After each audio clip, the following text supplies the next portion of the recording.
Guys, do you know what this is? Do you know what this video is right here? This is my 10th supplementals video. I can't, because like that's just supplementals. Like there's 10 of these and then however many of the actual president's videos there are. It is unfathomable to me that I have made 10 supplementals videos. And I'm still not done with this stupid president's thing. I don't know if I'm ever gonna be done. I might still be here when I'm like an 80-year-old booktuber going, and I still haven't found an audiobook on Franklin Pierce. Oh my gosh. So if you are here, thank you so much for sticking around with me. If you're new, there's a lot of nonfiction content related to presidents and politics in the American President's Challenge playlist, which you can watch and see. But today we're getting, I think I said this in my last supplementals video, but we're getting a little weirder. By which I mean that you used to be able to, I think, immediately see the connection between the books that I was reading and presidents. They were literally supplemental books on presidencies. But now a lot of these books are honestly getting further and further afield as I become more interested in the workings of our political system, but not just in the presidency. And I mean, also there's just more interesting books out there on history and that kind of stuff that is just interesting to me. And I feel like I'm so glad that I've waited until I have this huge basis of knowledge in history through the lives of many presidents, because it makes a lot of the arguments or the things in these books really make sense. And I'm also always fascinated when something either comes across that wasn't really brought up in either a supplemental book or a biography that was relevant or related, or if it tells it in a completely different way. So with that disclaimer, let's move on. So as you know, I do these in groups of 5, and I mentioned most of these books in my Q3 wrap up and said, I'll get to them eventually. Eventually is now.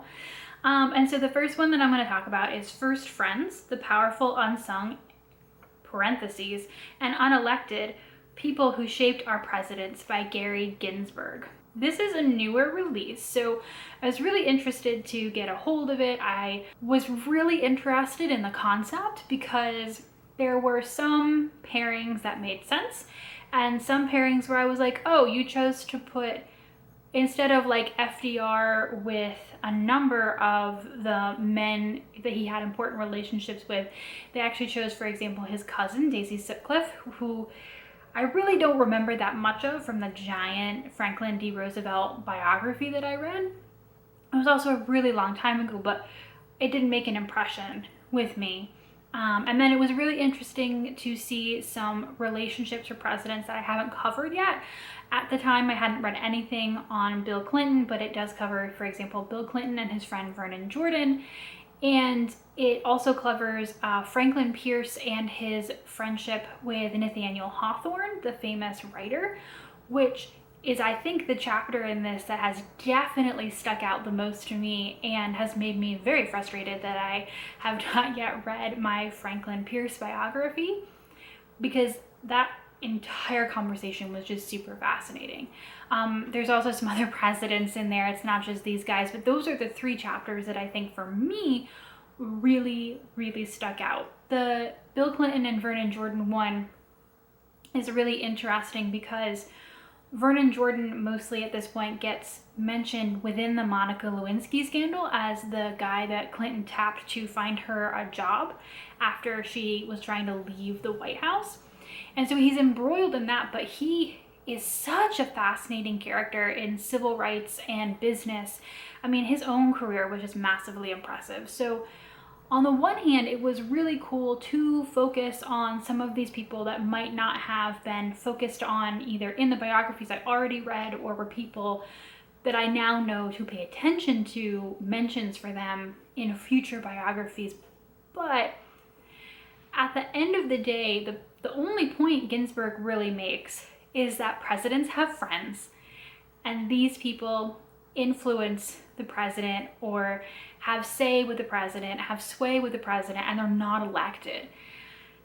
His conclusion is basically just that. And I don't know how groundbreaking that is.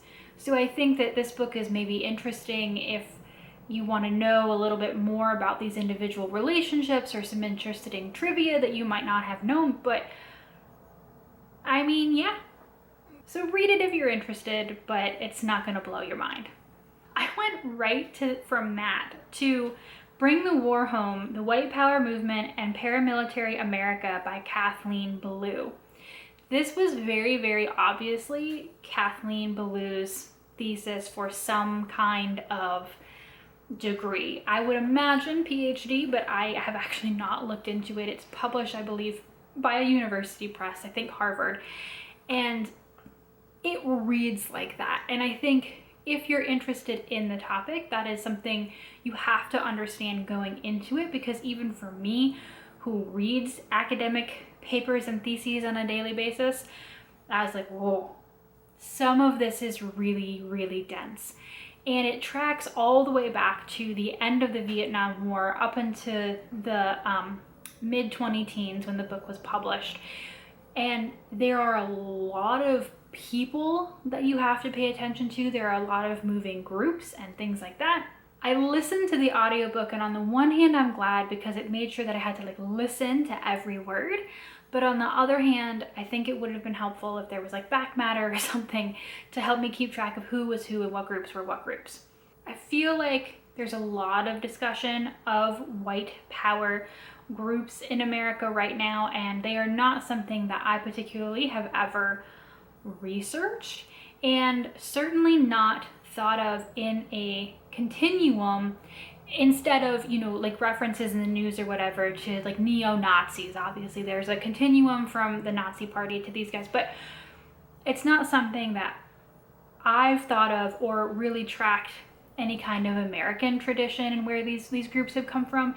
And it's really interesting. Belew has done some really fascinating work saying that oftentimes we see some of these groups as one-offs, that they're not related, that they don't talk to each other, that they don't work together, and that some of them can have very disparate aims, but in fact they are part of this larger movement that all moves together. And secondarily, that there's been a huge shift in this movement from the reasons that some of these groups came to be directly after the Vietnam War and how they exist today. So in terms of books that are really excellent in tracking a continuum through time and also a breadth of the different kinds of these groups and their larger overarching connective tissue, it's really, really interesting. And I definitely have recommended this to people who I think might be interested in the topic, but it's not light reading, both for the topic and the way that it's written. So you just have to be ready to commit to it. So I would only suggest it to people who would be interested in the topic, but if that is you, I would say that it's very interesting. So skippity skip to a new release from this year, Hero of Two Worlds, The Marquis de Lafayette and the Age of Revolution by Mike Duncan. Mike Duncan is the guy who does the podcast Revolution, so of course I listened to the audiobook, also it's me, and he does narrate it, important, but I feel like, I read a lot of books on the American Revolution, I read a lot of books on George Washington, and the Marquis de Lafayette is always largely peripheral, he's there and you know that he's important and you know that the French are important to the revolution, but it's focused on America, or the books are focused on George Washington. And, the Marquis comes in and he goes out, comes in and he goes out.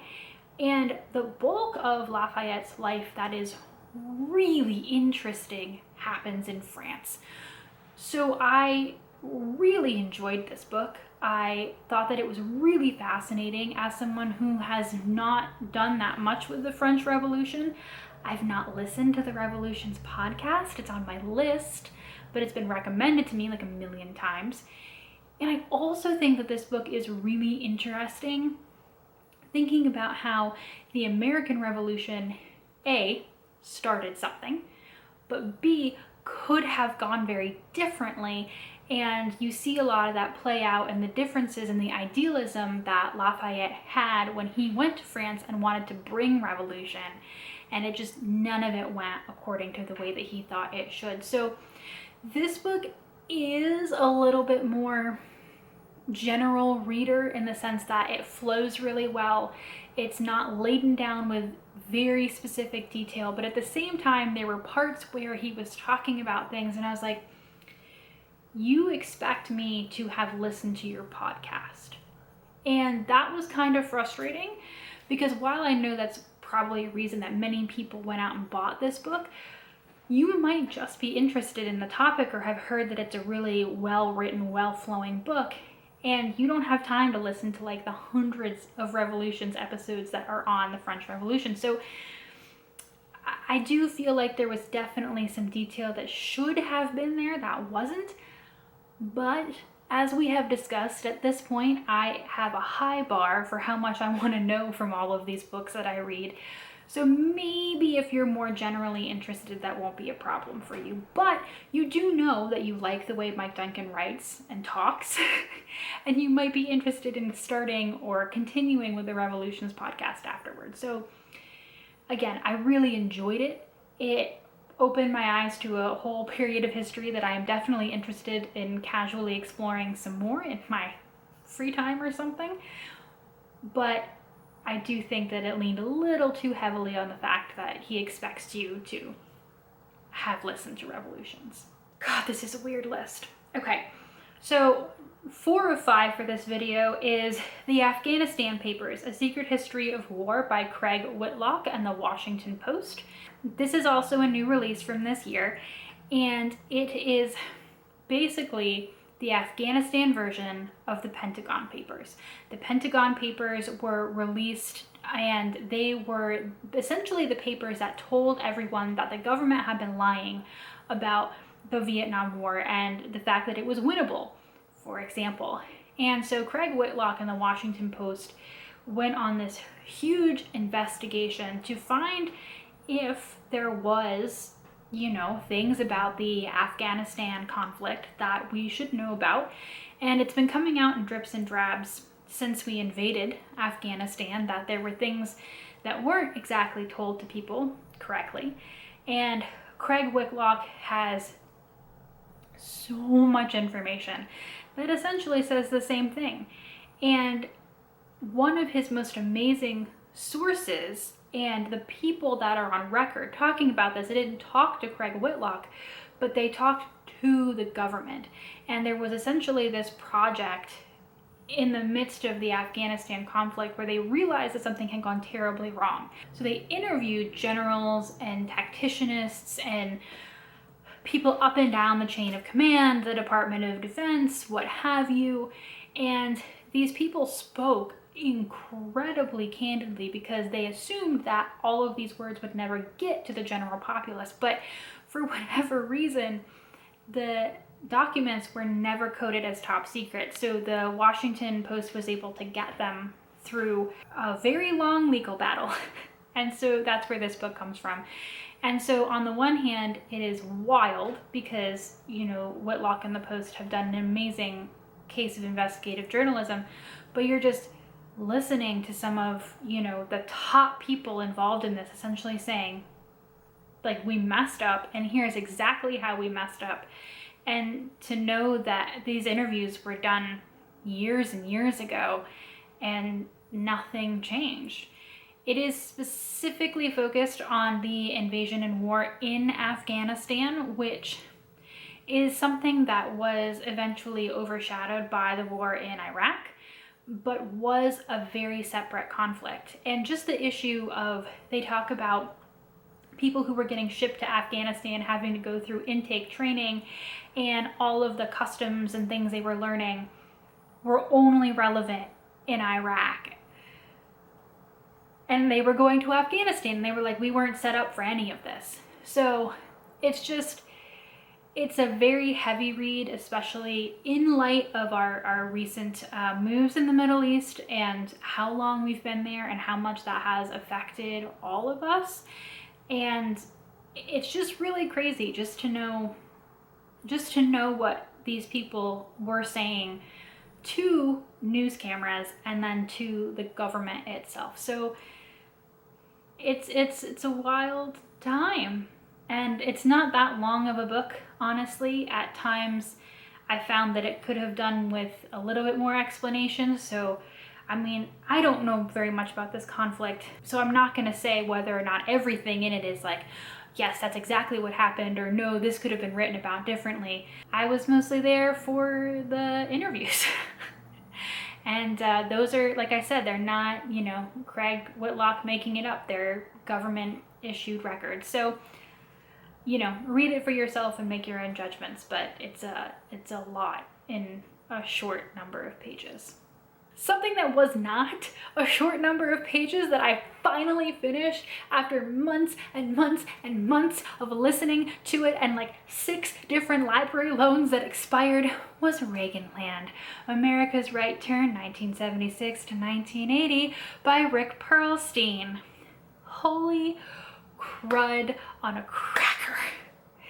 This book is, I mean, I think it's actually just over 1,000 pages, but like to me it feels like it was 3,000. It was so long, it was so much, and I committed to it because I read one of Rick Perlstein's other books, and even though it was long, it was really interesting in just getting at like the socio-cultural rise of the conservative movement in America. That's Rick Perlstein's entire project. He started with Barry Goldwater and wrote a book about Nixon, wrote a book called The Invisible Bridge, which is the one that I read about, you know, the going from Nixon to Reagan, and Reagan Land focuses on the presidencies of Gerald Ford and Jimmy Carter, leading to Reagan going from a long shot candidate that no one thought would do anything to being elected president and bringing about you know, the rise of the right in America.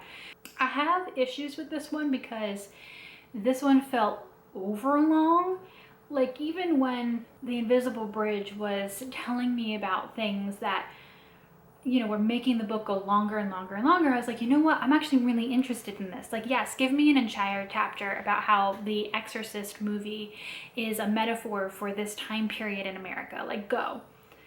But this one just seemed to be like cramming details down your throat. And while I can remember several very interesting stories or topics from The Invisible Bridge, I can't do that from Reagan Land. Reagan Land, it's interesting, but I can't give you like a couple of really interesting anecdotes. I can't, you know, it does what it sets out to do, which is to say how in that time period, you know, the far right people who supported Reagan went from being, you know, the outskirt of the Republican Party to its center, and it absolutely does that, but it was just a slog. It was a slog, and it was a disappointing slog because I knew how good The Invisible Bridge was, but I committed to it because I really wanted to finish it, and I did. I really enjoy Rick Perlstein's writing. I think that he is someone who understands that you can't just chronicle Reagan's life to understand his rise and the rise of the right in America and his version of the Republican Party that he brings to the fore from the outside. And I mean, the spectacular just movement within the country that was, and the way that it, because it changes, right? Just society, like at the bones in your hometown. So just chronicling Reagan in a biography is never going to get you that, and that's what Perlstein is trying to do here, but he just takes his sweet time with it. And I think that this book definitely could have been shorter, but at the same time, I've not seen another book do this. So if this is something you're interested in reading about, I would recommend it, but you have to understand what you're in for. If you can suggest another book that would maybe do the same thing but less, that would also be great.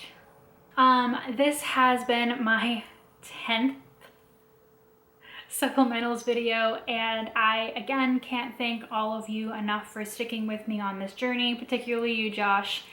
Josh from Literary Gladiators is the #1 supporter and fan, not only, of this channel, but just of these videos. So thank you also for just conversation on every single one of these. And if you are not Josh and have not checked out the Literary Gladiators channel, you should do that. But I will be back, I'm sure, with an 11th episode sometime eventually, because there is already one supplementals book that I finished that didn't make this list because I like to do 5 a video. So get excited, I guess.